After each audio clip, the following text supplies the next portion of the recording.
Hi everyone. I wanted to go over the long-term BikiniBot long-term signals channel because I've had a few members ask me what signals mean what, and I wanted to just get a clarification so that everyone's on the same page.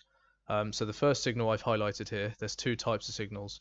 One is an early warning system, and the second one is the actual trade entry itself. So the first one I've highlighted here is, hey everyone, the advance reported a signal on XBT US dollar 4-hour death cross on BitMEX. Stay tuned for entry. Anything that says stay tuned for entry is just an early warning signal. That's all it is. So it just tells you to pay attention to that pairing and wait for the actual trade. It's just giving you that advance notice. The second signal I've highlighted is, hey everyone, the advance reported a signal on XBT US dollar 4-hour 50 MA bear touch on BitMEX, possible short position.